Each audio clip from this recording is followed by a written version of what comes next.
Hello మిత్రమా, బొక్కలో breaking news part 1 కి స్వాగతం. ముందుగా ముఖ్యాంశాలు. డాకు మహారాజ్ చూసొస్తా వెళ్ళి అని చెప్పి మా అడ్మిన్ గడు మూవీకి వెళ్తే అటు నుంచి అటే హాస్పిటల్ పంపించిన తమనన్న మోసాలు కూడా మేమే చేస్తాం, నీతులు కూడా మేమే చెప్తాం అని చెప్తున్న గేమ్ చేంజర్ టీం మరి 100 కోట్లు ఫేక్ పోస్టర్స్ చేయడం ఏంట్రా అని బాధపడుతున్న మా ఛానల్ అడ్మిన్ గాడు. వచ్చేసింది నా ఫేవరెట్ బండిల్ నారిటో అఫీషియల్ కొలాబరేషన్ లో నారిటో బండిల్ తీస్తా అని వెళ్ళాడు. దెబ్బకు గల్లంతే నా కళ్ళ ముందర వాలి బ్యాంక్ బ్యాలెన్స్ అయిపోయిందని బాధపడుతున్నాడు నా కో అడ్మిన్ గాడు. ఇంతకు మించి ముఖ్యాంశాలు ఎక్కువ లేంతుంటే వీడియో కూడా కట్ చేస్తారు. ఇంట్రో తర్వాత మెయిన్ వీడియో చూసేయండి.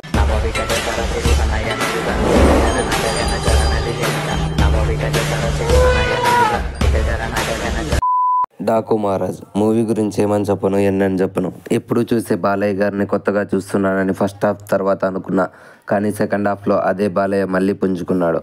కానీ సెకండ్ హాఫ్ లో ఎవరు కిక్కుటూ సినిమాలో రవితేజ బదులు బాలకృష్ణ గారిని పెడితే ఎలా ఉంటుందని ఐడియా బాబీ గారికి ఇచ్చిన ఆ ఎదవివడో కనపడితే ముందు వాడిని నరికేయాలి. ఫస్ట్ హాఫ్ ఏదో ఒక లా కాకుండా గ్రావిటీలెస్ ఫైట్లు ఉన్నా సరే బాలయ్య గారు కొంచెం తగ్గారులే, మూవీ పర్లేదు బాగానే ఉంది అనుకుంటాం. కానీ సెకండ్ హాఫ్ అదే రాడ్డు కొట్టుడు. అండ్ దీంతోపాటు తమనన్న హుకుం బీజిఎంకి ఒక లేయర్ యాడ్ చేశాడు చూడు, వా అన్న వా.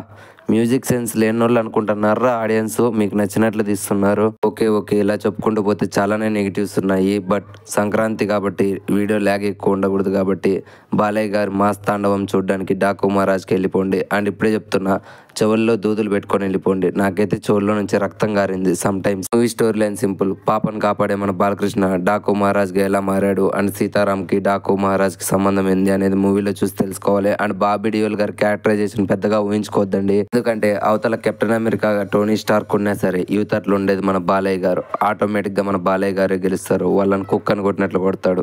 సో ఇదే మూవీలో జరిగేది. అండ్ గ్రావిటీలెస్ ఫైట్ల గురించి మీకు తెలుసు కదా, ఎంజాయ్ చేస్తారు. అండ్ దబిడి దిబిడి సాంగ్కి అంతా నెగిటివ్ స్ప్రెడ్ చేశారు అంటారు, కానీ అదే యంగ్స్టర్స్ మూవీలో ఆ సాంగ్ చూసి డ్యాన్స్ చేస్తున్నారు.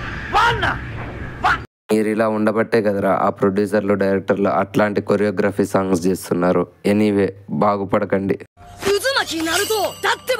అయినా 100 కోట్లు ఫేక్ పోస్టర్ వేయాలని ఆలోచన ఎవడికొచ్చిందో గాడి వాడికి మాత్రం హ్యాట్స్ ఆఫ్ అండి. మామూలుగా గుంటూరు కారం, దేవరా, పుష్ప 2, కల్కి, సలార్ ఇలా ఎన్నో pan Indian movies 20 to 30 crores అనేటివి ఫస్ట్ డేన ఫేక్ పోస్టర్స్లో వేసుకొని హైప్ అనేది పెంచుకుంటారు. అలాగే వీళ్ళు కూడా వేశారు, బట్ కొంచెం బాగా లెంతీ రాడ్ వేశారు. మరీ 100 crores ఎలా వేశారండి? మూవీ కలెక్షన్స్ డే 1 80 crores వచ్చాయి. ఓకే, చాలా పూర్గా వచ్చాయి. బట్ 186 crores వేయాలని ఎలా అనిపించింది చెప్పండి? ఈవెన్ కేరళలో 1 కోటి రూపాయలు ఇంతవరకు షేర్ అనేదే గేమ్ చేంజర్ రావట్లేదు. బట్ ఇట్లాంటి విషయాలు ఏంటివి న్యూట్రల్ ఆడియన్స్కి తెలీదు. వీటికి సంబంధించి ఫేక్ కలెక్షన్స్ గురించి మేము వీడియోస్ చేస్తే మా కామెంట్ సెక్షన్లో అందరూ తిడతారు. పుష్ప 2 డే 1 275 కోట్లు వచ్చింటే 294 అని వేసుకున్నారు. దేవరా 130 కోట్లు వచ్చింటే 172 అని వేసుకున్నారు. ఇప్పుడు ఈ గేమ్ చేంజర్ 86 కోట్లు వచ్చింటే 186 కోట్లు అని ఫేక్ పోస్టర్స్ వేసుకున్నారు. రీజనల్ మూవీస్కి ఇలా వేసుకుంటే పెద్దగా ఇబ్బంది ఏముండదు. బట్ పాన్ ఇండియా 11 ఇప్పుడైతే ఆ బాలీవుడ్ వాళ్ళు మన గేమ్ చేంజర్ని చూసి అక్కడ భారీగా ట్రోల్స్ చేస్తున్నారు. ఎలా వచ్చాయిరా ఒక్క విషయం చెప్పండి అని. దానికి తోడు రామ్ చరణ్ గారికి ఈ ట్యాగ్ చేసిన గ్లోబల్ స్టార్ అనే ట్యాగ్ వల్ల ఆయనకి ఫుల్ నెగిటివ్ వచ్చింది. ఏంటి గ్లోబల్గా ఫేక్ చేస్తున్నారా అని చెప్పి రామ్ చరణ్ గారిని తిడుతున్నారు. ఒకప్పుడే రామ్ చరణ్ గారు ఇట్లా పోస్టర్స్ వదలకండి అని మూవీ టీం రిక్వెస్ట్ చేశారు. బట్ దిల్ రాజు మామ ఆగలేదు. బట్ ఆయన తప్పు కూడా లేదనుకోండి.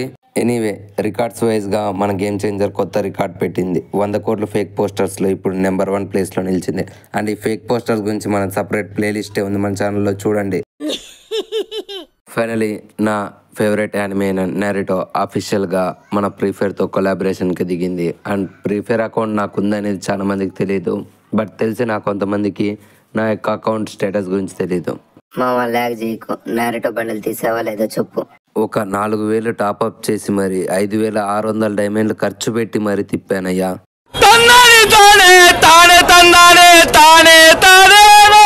రాలేదు కదా బండిల్, రాలేదు కదా, నాకు తెలుసు మామ నీకు రాదని. అంత సంతోషపడకు, బండిల్ అయితే వచ్చింది, కానీ 5000 డైమండ్లు ఖర్చు అయిపోయాయి. సో దయచేసి నాలాగా మీరు కూడా ఈ బండిల్ తీయాలనుకోకండి. ఎందుకంటే మీ దగ్గర డబ్బులు ఉంటే తీయండి, లేకుంటే లేదు. నాలాంటి అనిమే సోదరుల కోసం నా అకౌంట్ ఐడి టైప్ చేసి పెడుతున్నా. నాకు ఫ్రెండ్ రిక్వెస్ట్ పెట్టండి, నాతో పాటు గేమ్ ఆడండి. మామ నీ ఫేవరెట్ క్యారెక్టర్ మాదరా కదరా, మాదరా బండిల్ తీస్తానని చెప్పావు. అని ఒకటి మాత్రం నిజం, నారుటోకే ఇంత లాగాడంటే మాదరా బండిల్ కోసం ట్రై చేస్తే మాత్రం మన ఆస్తులు అయిపోతాయి. అప్పటికి వస్తుందో రాదో గ్యారంటీ అయితే ఇవ్వలేము. సో అందుకనే వివేకంతో ఆలోచించండి, టాప్అప్ మానేయండి. Bye.